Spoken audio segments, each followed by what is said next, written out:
Hey everybody, welcome back to the Internet of Things Learning Center, where we connect the do-it-yourselfer to the internet technologies that are required to support the Internet of Things. I'm John, and I'm going to walk you through this video. This video is centered around formatting your SD card for use with the Raspberry Pi. Now, there are a few softwares that I want to focus on first so that you and I are on the same page and you have all the tools that you're going to need to both accomplish the formatting and then also be prepared for the next set of videos that are going to be following this up, where we talk about going to a headless connection. So let's put this in here first. This is the list of websites that you can get these softwares from, and what I wanted to do was do a quick overview of what I have on the screen here and just talk to them quickly, and then we'll go on with getting the SD card formatted and installed. So what we have here, the first one is screen capture, and that's what I use just to do these videos up. You may or may not be interested in that. It's not required for your Raspberry Pi. Second software here is this SD card formatter, and this one here is just a simple formatter that goes out and formats the SD card. I find it very easy to use. I think you will as well. It's a free software, and so that was probably one you're going to want to get. The PuTTY software is a software used to telnet into your Raspberry Pi device. So this is a terminal service that allows you to connect and run instructions on your Raspberry Pi. It's used quite often for just kicking off an instruction on the Raspberry Pi to install something or set something up. So I do recommend that you get this one. The RoyalTS software is an application that I like, and I'm going to show you why in the next video.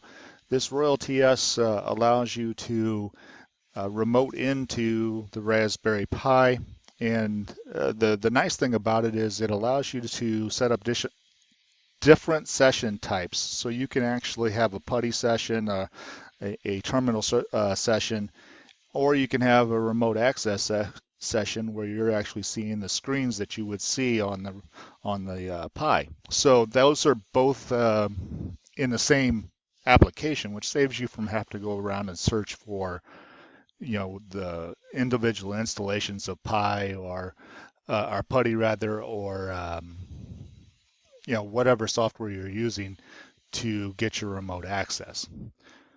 The next one is the Advanced IP Scanner, and the Advanced IP Scanner is just one that makes finding your IP address of your Raspberry Pi very easy. And so I do suggest that you get this one. It's always nice to be able to see what's on your network, and that's exactly what this scanner does.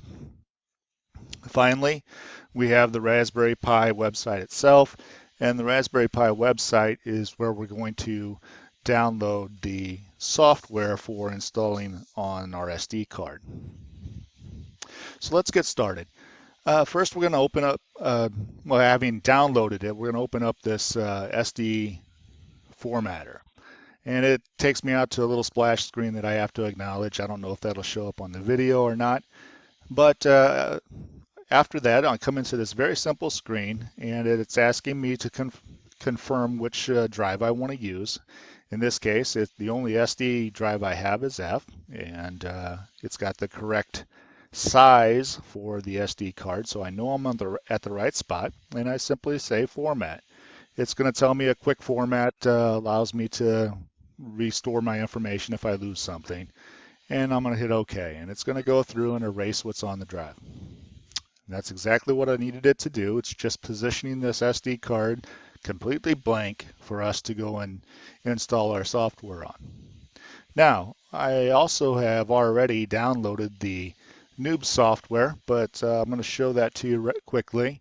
If you go out to the Raspberry Pi org website and you go to downloads, then you'll come across this Noobs area.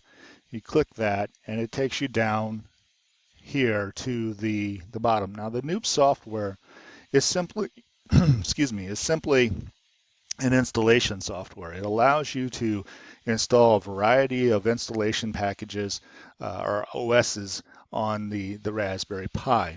So it's not really running the operating system. It's simply preparing your SD card to allow you to get the operating system installed.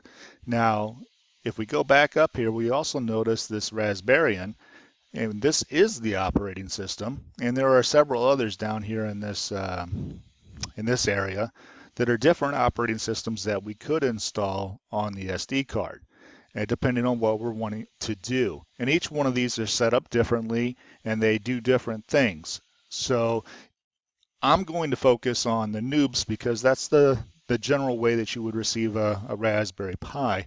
However, you could have a different approach for a specific operating system. Formatting the SD card and pulling the operating system down and installing it on the SD card are pretty much the same for all of these. All right, so focused on the nib system, we come down here and we get this download zip link here at the bottom. And this is the one that we're going to use to download. Now, I've already done this on my system, so we'll save that time and we'll progress on.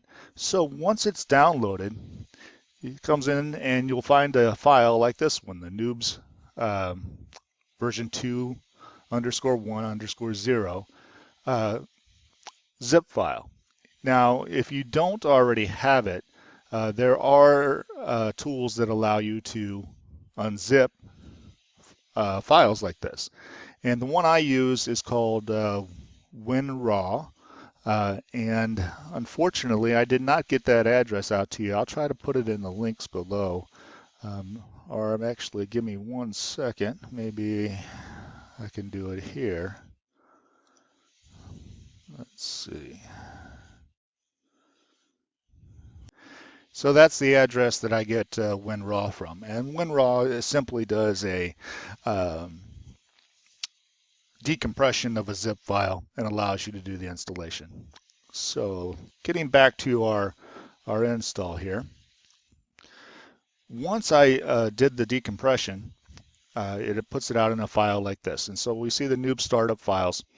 And if we open up that directory and I hit Control A and Control C, I'm simply selecting all the files that are there and copying them.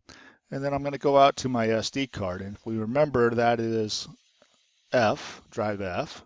And so we can see that that format took place. There's nothing on that card. And I simply do a paste.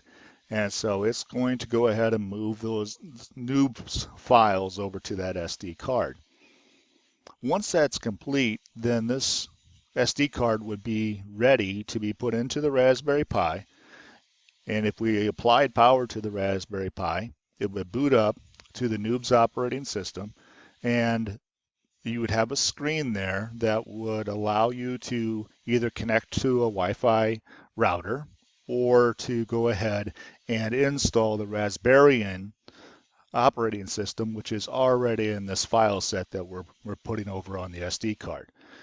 It will then go ahead and remove what's on that SD card and put the Raspberry as the primary file system that's there. So what we'll do in the next video is I'll complete that process, and then I'll show you how to connect to your Raspberry Pi through a headless connection, and we can go on from there. So I hope to see you in the next video.